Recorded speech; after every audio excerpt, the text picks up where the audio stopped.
नारियां कल्प वृक्ष है जो उसे लगन पूर्वक सीखता है, पालता है, उसकी छाया में बैठकर मनोरथ पूरा करता है और इच्छित वरदान रूप से प्राप्त करता है।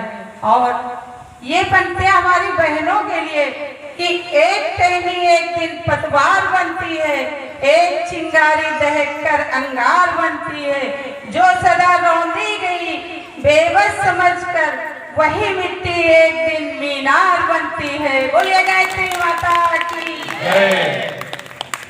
बहने। एक बार और एक बहनों के लिए एक चीज और सुना रहे हैं कि जिंदगी अपने हिसाब से जियो, लोगों के हिसाब से रहोगे तो शेर को भी सर्कस में नचा देते हैं। जय गुरु। ओम शांति शांति। आप सभी बहनों के बीच आज हमारा परम सौभाग्य है कि अपनों से अपनी बात कहने का अवसर मिला है।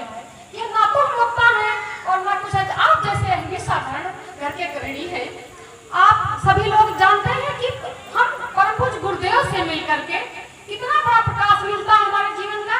हमारे जीवन का जो अंधकार है वो दूर हो जाता है। और नारियों के लिए हम विशेष है कि अपराधा प्रथा चलती है, जाने कितनी कुरीतियां चलती हैं, तो हम अनजाने कितनी बुराइयां हमारे समाज में व्याप्त है।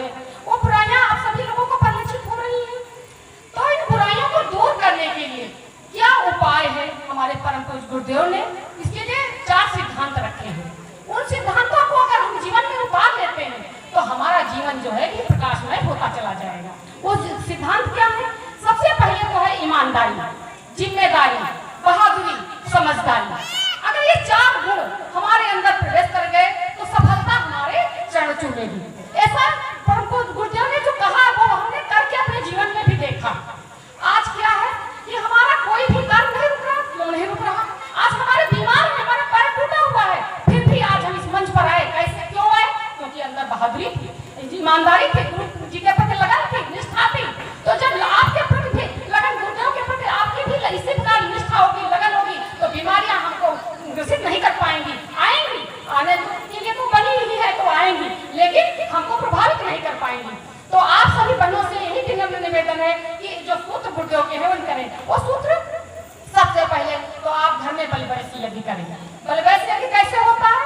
बलवैश्य यज्ञ जब आप घर में भोजन स्नान ध्यान करके जब भोजन बनाएं और तब क्या करें, उसमें से रोटी हो या नमक का नहीं लगता है, किसी भी रोटी है, चावल, उसमें गुड़ या चीनी मिला करके, घी मिला करके आप गायत्री मंत्र, अगर नहीं आता है पूरा मंत्र, पहले स्टीकर आते हैं वो बलवैश्य के, अगर वो नहीं उपलब्ध हो सकते हैं तो आप लोग गायत्री मंत्र ही बोल करके बलवैश्य जरूर करें। बलवैश्य करने के बाद 5 आहुतियां देने के बाद जो बचा हुआ भाग है वो अपने भोजन में मिला दें। जब इस प्रकार का भोजन प्रसाद बन जाएगा वो भोजन, और जब प्रसाद आप ग्रहण करेंगे या बच्चे ग्रहण करेंगे, घर के बड़े बूढ़े ग्रहण करेंगे, तो उनके अंदर सात्विकता आएगी, उनके अंदर हमारे जीवन के जो प्रकाश होता है, उल्लास होता है, अंदर वो आएगा। दूसरी बात, हम संस्कारों पर ध्यान दें। संस्कार कैसे मनाए जाते हैं? संस्कारों की परिपाटी घर में जगाई जाए। संस्कार के द्वारा घर में जन्मदिन दिवस के लिए और आप विवाह दिवस भी मना सकते हैं। ये जो संस्कार होते हैं, संस्कारों में ये सब इतनी प्रेरणा गुरुदेव की भरी हुई है कि ये सब हम बता सकते हैं कि कैसे क्या किया जा सकता है। हम बच्चों को जो मतलब 9 साल में जो सिखा सकते हैं और वो हम 9 माह के गर्भ में सिखा सकते हैं। इसका उदाहरण अर्जुन और अभिमन्यु का ले लीजिए। अर्जुन सुभद्रा को बता रहे थे और सुभद्रा के गर्भ में अर्जुन थे, तो अर्जुन को चक्रव्यूह तोड़ना आ गया था। इस प्रकार से आप संस्कारों के द्वारा आप बच्चों में बीजारोपण कर सकते हैं।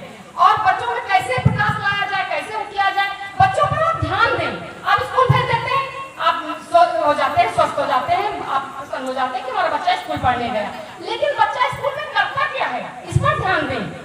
बच्चा वहां से आए तो वो उसके सफाई का ध्यान, उसके खाने पीने का ध्यान जो देने के बाद उस पर बैठ के बताइए कि बड़े बूढ़ों का आप आशीर्वाद लें, बड़े बूढ़ों के चरण स्पर्श करें, सुबह उठ करके सूर्य का अर्घदान दें, गायत्री मंत्र का जाप करें, 24 बार ही जाप करें। अगर समय भाव है तो 24 बार गायत्री मंत्र बच्चों को पढ़ा करके स्कूल भेजिए। देखिए बच्चों की बुद्धि कितनी तीव्र होती चली जाती है।